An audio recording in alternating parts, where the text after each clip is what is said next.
a star in the nighttime. I'ma go hard when it's my time. Yeah, I'm hard and I'm light. You know you can't pause when the time's right. Sitting in the stars and watching you. You gotta ride the tug away. Good evening and welcome to Season 3 on Chatbox with Sam. Tonight's guest is Rico Anderson, played on Star Trek and Truth Be Told, won the Best Actor Award in 2016. He's one of 11 children and he's an amazing human being. We hope you enjoyed the show. Good evening, Rico Anderson, and welcome to Season 3 on Chatbox with Sam. How are you? I'm doing great, Sam. Thanks so much for having me. Oh, it's a pleasure. It's a pleasure. I know I met Rico a couple of years ago in Los Angeles at one of these favorite comicons that we both go to. LA Comic-Con. It was a very special Comic-Con because the honoring and retirement of the great Nichelle Nichols. Yes, that's passed away. Rest in peace. Yes. Rest in love, peace, power. Such a wonderful woman. I had the opportunity to know personally and share table space with. Like, she was my table neighbor at certain cons where we signed, and it was just a wonderful. It was just wonderful knowing her, and especially being a part of this send-off, which a lot of people don't know, it was actually supposed to happen in 2020. Right. And then the world turned upside down, and so it was postponed.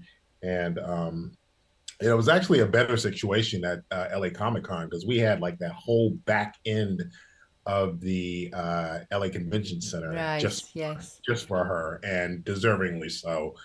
And it was just a wonderful experience. Yeah, I went to her panel. She was amazing, you know, and I see you at the Comic-Cons and you're with all the legendary actors, Star Trek, because you've been on Star Trek, and the makeup was phenomenal. Because I put you on my Instagram because I thought the makeup that you wore was phenomenal in Star Trek, and all of it, you know, even growing up, it was just so surreal, you know. Star Trek has a special place in pop culture where, with Gene Roddenberry's vision of a world that recognized everybody for the person that they were and included everyone, recognized people's differences, and celebrated it. Right. And it's a world that back in the 60s was really not seen that way. Mm-hmm.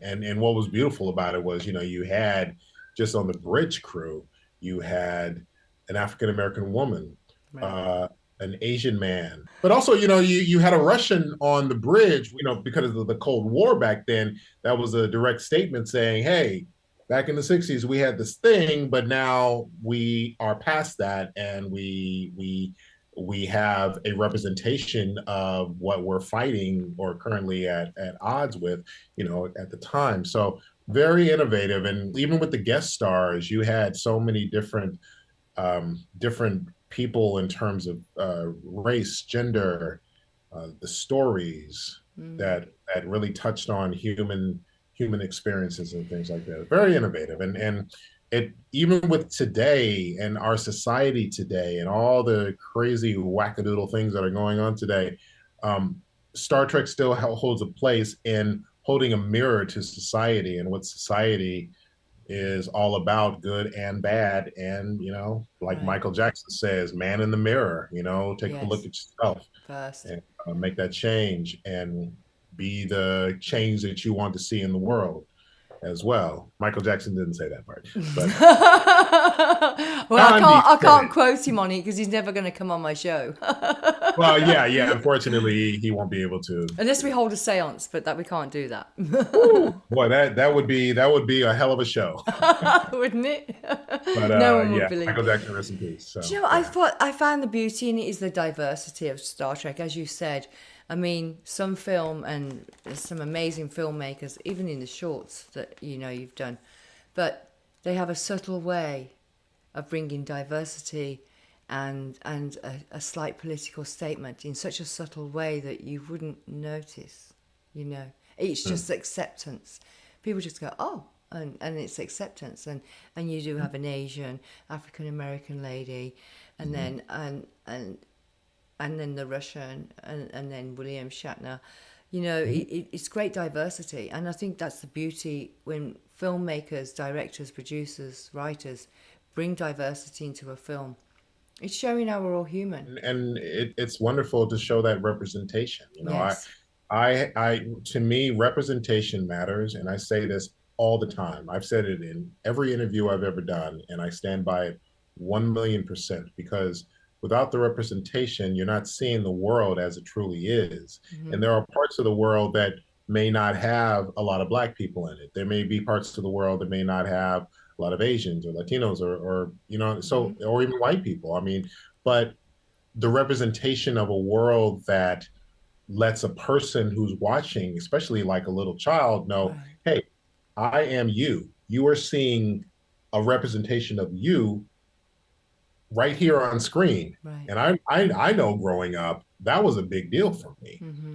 And while I probably didn't understand it, I did gravitate towards certain people that looked like me.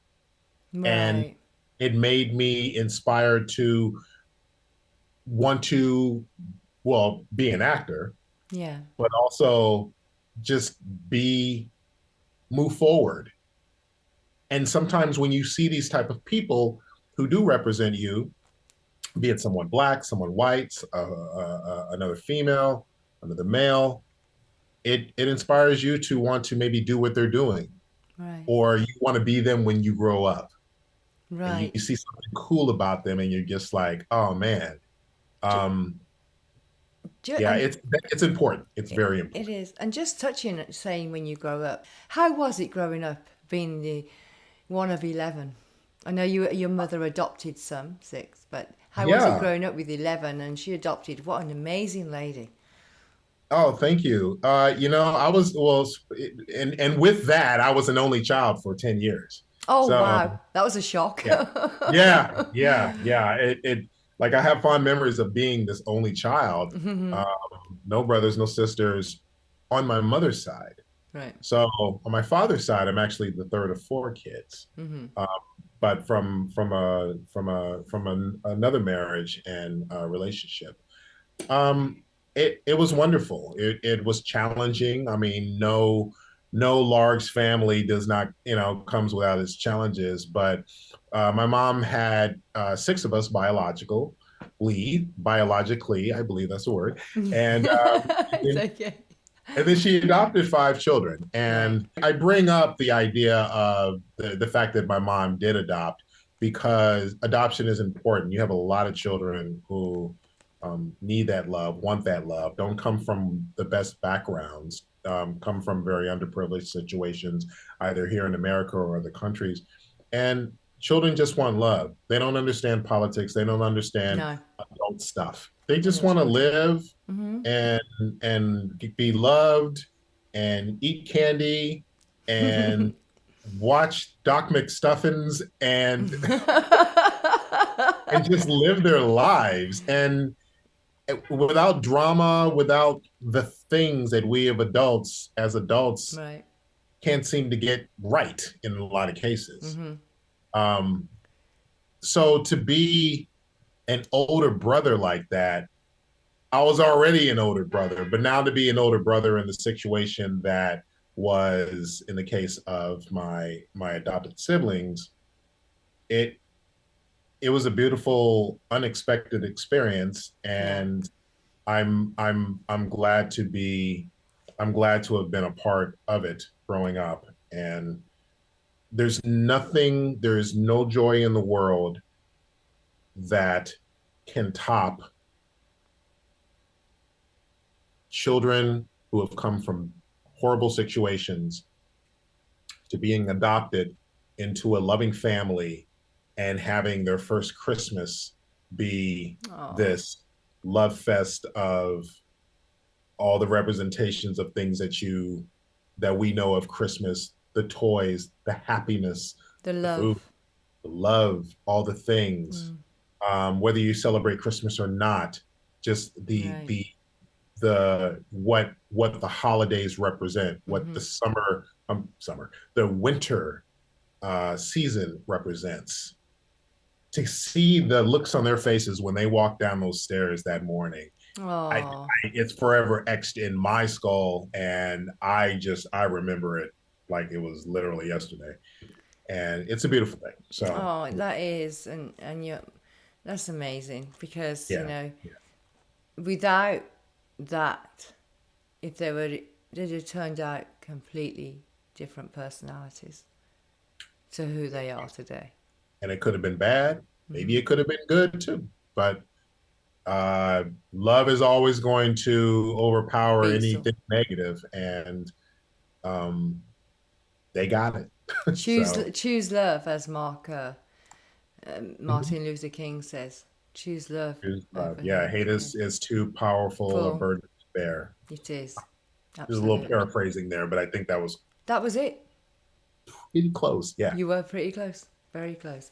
So, what inspired you into this career, ending up on 2016 winning Best Actor?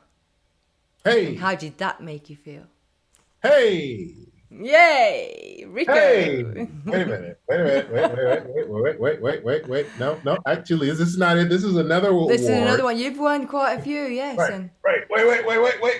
Hold on. Ah, ha, ha, ha. truth be told, Rico, Woo! truth be told, you've won quite a lot of awards and you've been on many things, including True? SWAT Nope. and Pun Criminal intended. Minds, which is my Yes. favourite. Ah. Women love true crime. Right, I love it. That's one of the Psychology. biggest audiences. Yeah, Yes. One yeah, of the biggest audiences of true crime dramas are women. right. FBI International, already won you won an award for FBI International too. Not yet. I'm gunning for an award. Okay, I didn't win an award for it. come You know close. what the award was for that was actually being able to fly to Budapest for almost a month and shoot it. Oh, And right. And that was my first time in Europe, which really? was literally last year. Yeah. And it was a beautiful, wonderful, beautiful experience.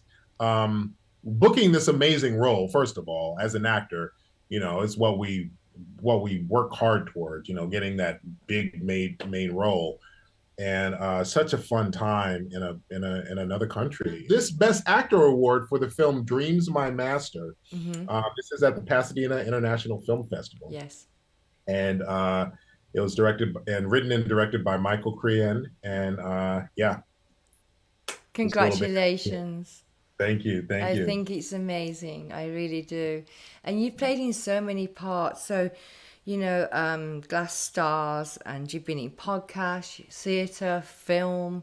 You do a lot of short films, and short films to me are very important because they're out there in the circuit on the international film festivals now. A lot more people are doing short films. So, what did inspire you into this career, and how it evolved? Would you like to share?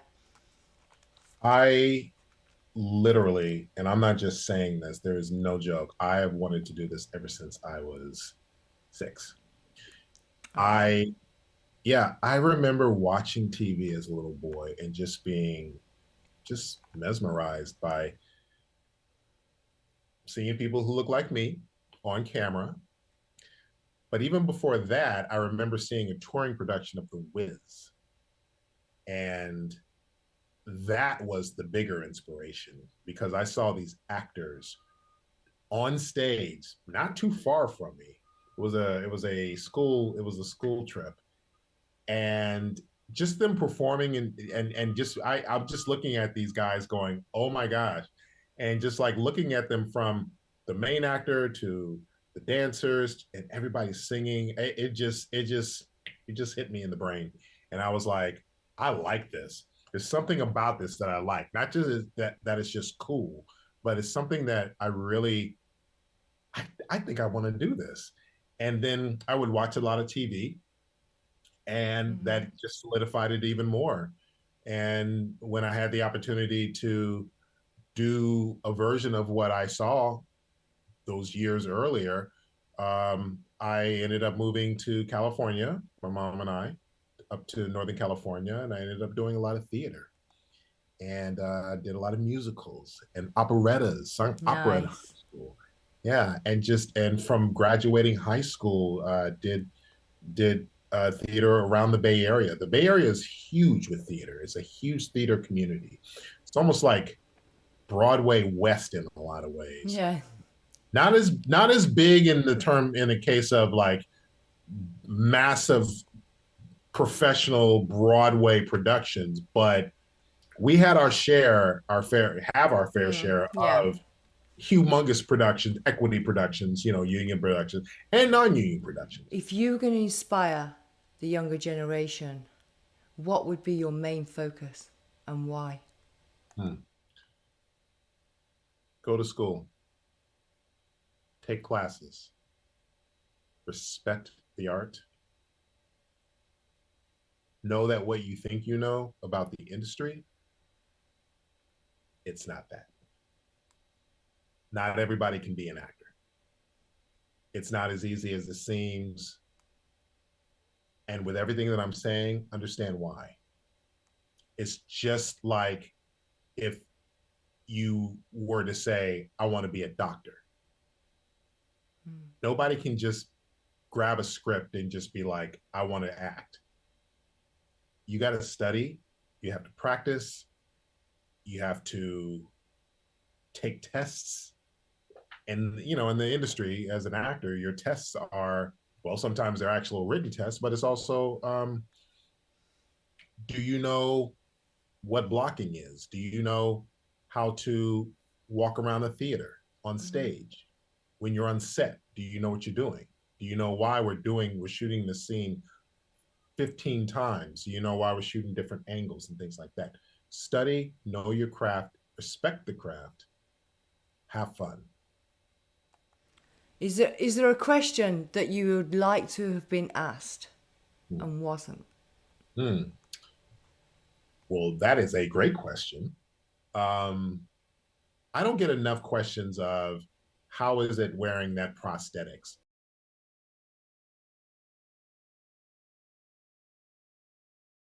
Why would I want to do something that's so hard to do and doesn't really pay a lot, depending on what it is and stuff like that. Um, I wish people would just be more open in terms of asking questions that, in their mind, they're thinking this or that, but it's just like, just come right out and ask. Don't be afraid to ask. We're here for a reason. And Right. yeah, just throw the question out there. I mean, if we don't want to answer, we won't. But you know, I think just that's what it is, the fear of rejection or the fear of offending someone. it could Yeah. be, but I'm here, so I got my table set up. So I'm how here to was sell it, Rico? autographs. How was putting all that prosthetic makeup on for hours on end and melting under it? It was horrible. No, I'm kidding. No, it was awesome. Listen, I am the type of actor that I love diving into something that may not be the norm. Right. So it comes to like prosthetic makeup, me being fully covered, this silicone is glued to my skin. Oh, I'm having to wear it for 12 hours, and depending on, I might be claustrophobic or whatever. I love it. Why? Because it's fun. It's different. It's almost like, in a woman's case, putting on a really nice dress, or a guy putting on a really nice suit. There's right. just a way you feel when you put it on. You walk around and you prance here and there and da da da. When you're wearing like a prosthetic piece, it does the same thing because it adds something extra. Maybe you're wearing a prosthetic nose, or like Star Trek, you're wearing pointy ears or something on your forehead, which distinguishes you from an Earthling or somebody. Right. Something great about wearing these things Yeah. that helps to really bring out a character. And in most Right. cases, it's the type of character that you would play if you weren't wearing this, because that's one of the other beauties of Star Trek. It was never about something like majorly different, but just showing the difference could be I have a ridge on my forehead, I have something on my cheeks, but it doesn't matter because I'm me, you're still you. Mm-hmm. I'm going to love you for the way you look, and you should love me for the same. It's a big part of this industry, which I just love dipping into. I love Mm-hmm. playing different types of roles Right. and doing different types of things. There's really nothing outside of porn that I won't do in this industry. Right. I don't I blame you. like the idea of literally being able to dip into everything, which is one of the reasons why I feel like actors should be all about doing film, TV, commercials, Mm-hmm. theater, Right. voiceover. Mm-hmm. Why would you want to hold back? I've actually heard actors tell me, I don't want to be a commercial actor. Why? Why? A, it pays great money, but Mm-hmm. B, that is a cool type of acting that you're going to do that's going to be different from like a multicam or a film. Right. I don't want to do short films. Why? There's some amazing short films out there. Right. And There is. There is. yeah, and I depending love on what short you do, films. yeah. Well, and most of them are indie films and Mm-hmm. independent films that's a beautiful medium because that's what usually leads to a lot of wonderful big blockbuster films, Yeah. and it really showcases the independence of the artist, be it the actor or the director or the writer or the producer. It's a medium that should always be respected and should be done. Right. So, is there any part that you've played in where you saw your own personality within that role? Hmm. Um, hmm. I would say that actually when I did Star Trek and I played this character in the prosthetics, there is a very dark evil part of the character that I'm not saying I'm a dark evil person, but it's kind of nice to be able to exercise that muscle and bring it out in this particular look, the particular look of the character, stuff like that. So it's nice to be able to play a part of you that may not be you 24/7, Mm-hmm. but it's there. Mm-hmm. Because what it also does is it has me doing things that as Rico I would never do. I'm not going to kill anybody. I have Right. no desire to murder anybody. I don't, and I would if I wouldn't want to do it out of revenge because of something that happened Mm-hmm. that you know watch Star Trek Renegades and you'll know what I'm talking about. Right. Good You know, it's storyline. it's yeah, it's cool to be able to dip into certain type of characteristics and things that may not be you.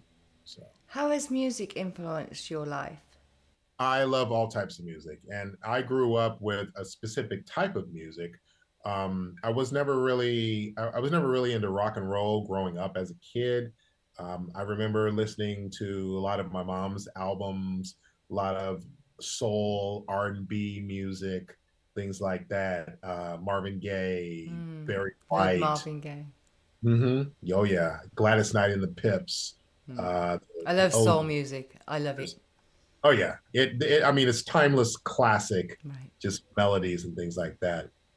Um, I grew up with it. Of course, Michael Jackson, Prince, just all the greats, and just being inspired by them, and that was a huge part of my upbringing as well, because with music, it really helps you become creative in your mind in terms of what the song is saying and stuff like that. And then, of course, music videos come along, and that Right. kind of helps you really, take in the things that are being said.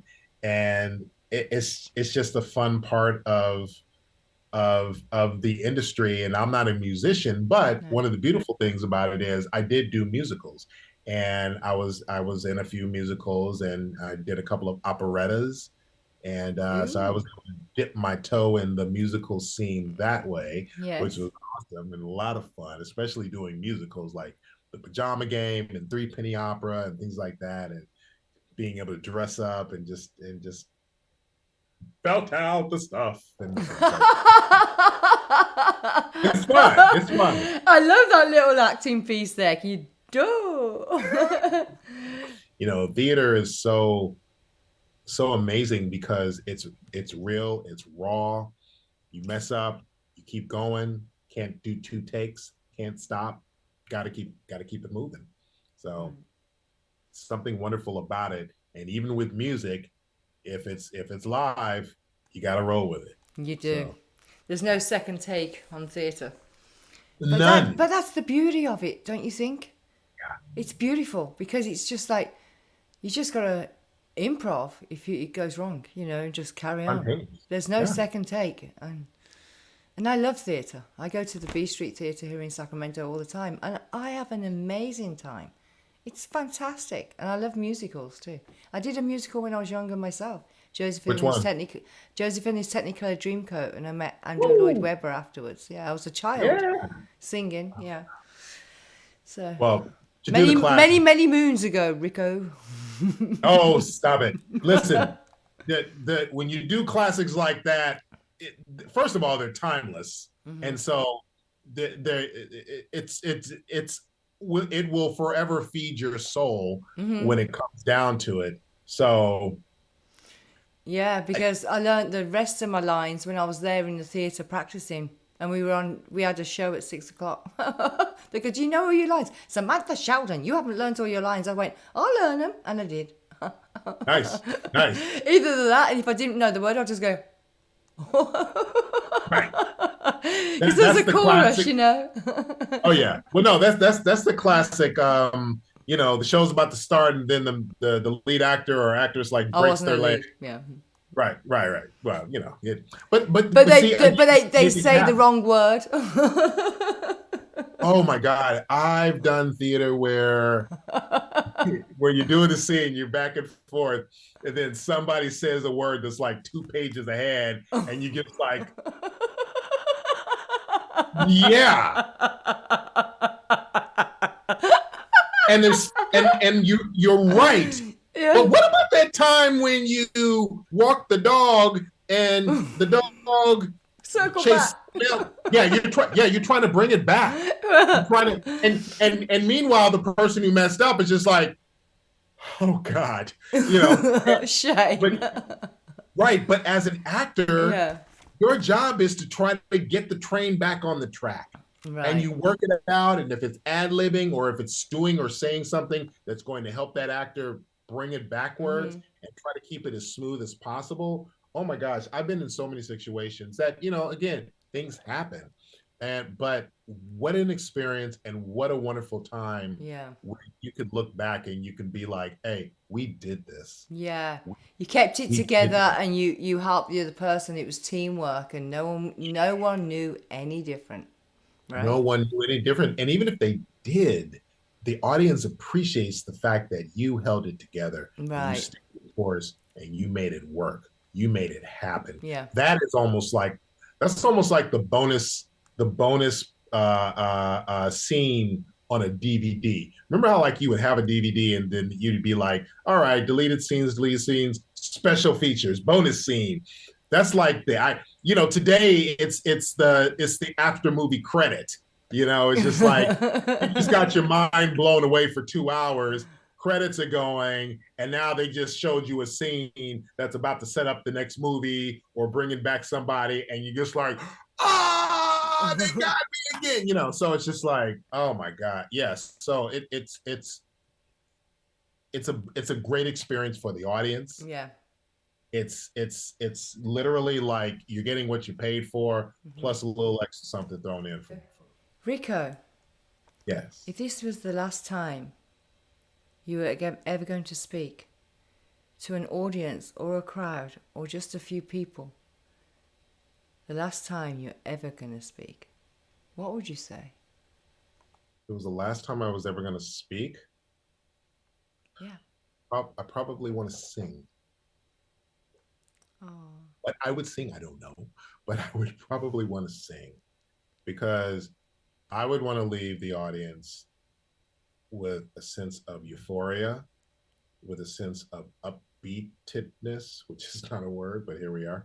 Um, with a sense of even even if I'm leaving the audience with, "Whoo, that boy cannot sing. That was horrible." I still want to leave you with that memory. Leave people that way. It's I actually really appreciate that question because in life we all lose people, Right. Yeah. and sometimes we lose people unexpectedly. Um, as of this recording, I lost two really good friends of mine. One that I grew up with, and who was a huge part of my 20s Oh, I'm a sorry. few years ago, and then another buddy of mine, and his name was Maurice Lee, Mm-hmm. Maurice Jamal, and wonderful, amazing actor. Loved Janet Jackson. Mm. Loved Janet Jackson.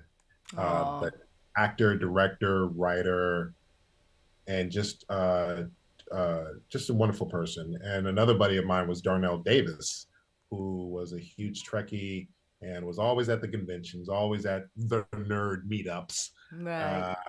Uh, with him and some other friends, we would watch wrestling together and just enjoy each other's love of all things Star Trek and just sci-fi and just nerd stuff. Mm. They both passed away unexpectedly, and with a question like what you asked, I tell you, I would have loved to have that from them. Now, what's beautiful is I can recall the last time I spoke with them and talked to them and saw them, and I Yeah. can tell you on both occasions it left the I remember leaving on a beautiful note, Right. even if it's just goodbye.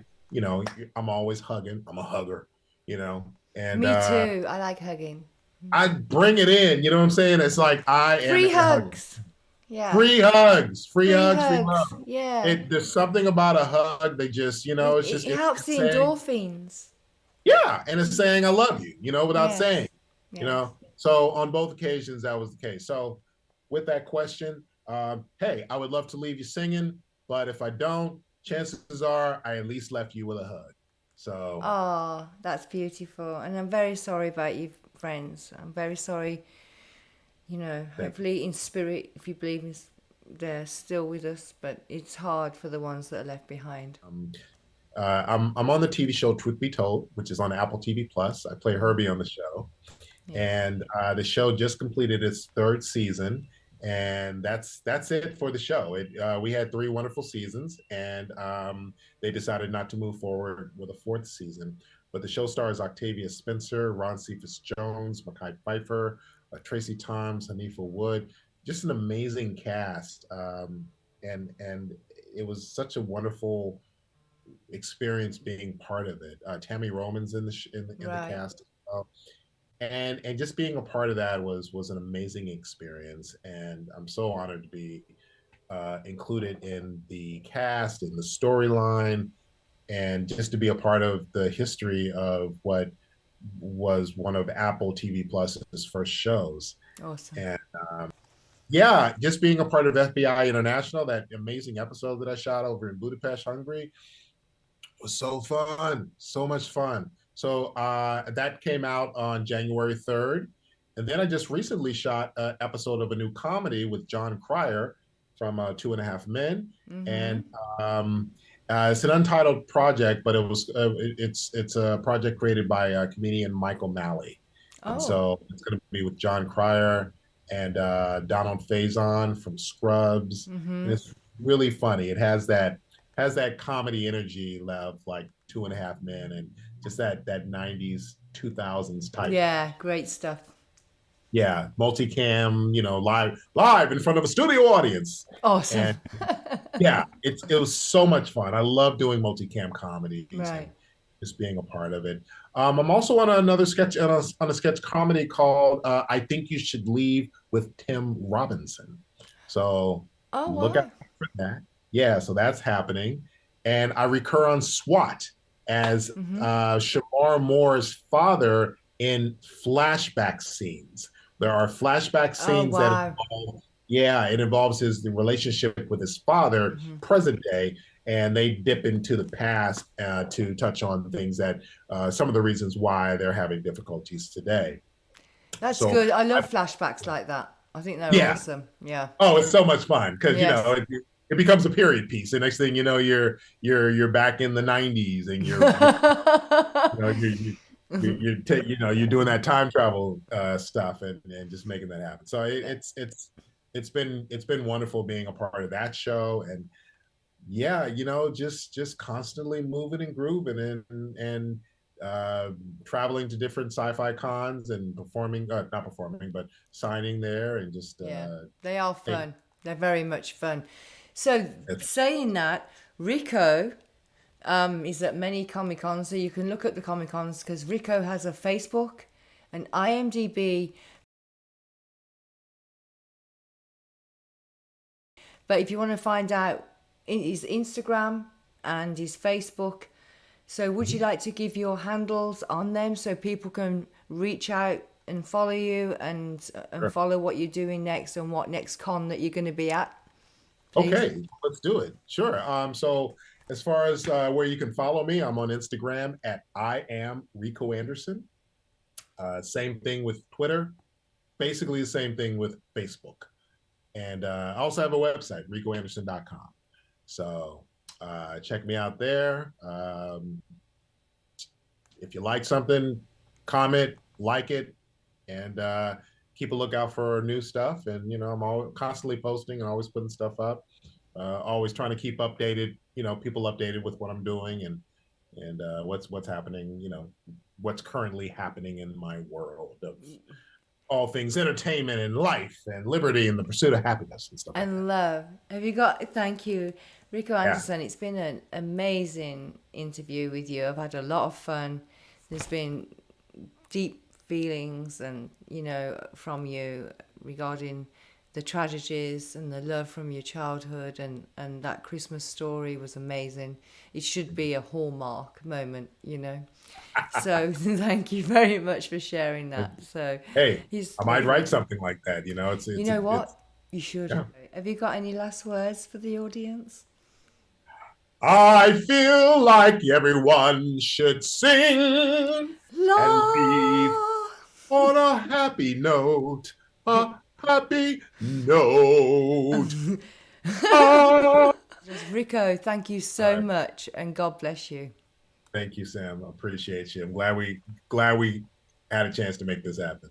Me too. It's been a pleasure and honor to interview you. You're an amazing soul. Thank you, and I'll see you soon in Los Angeles, I'm sure. All right, we'll talk. Keep in touch. All right, you too. Good night, darling.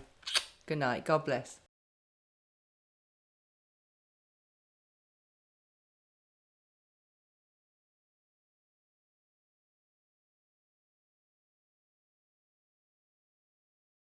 I'm a bright star in the nighttime.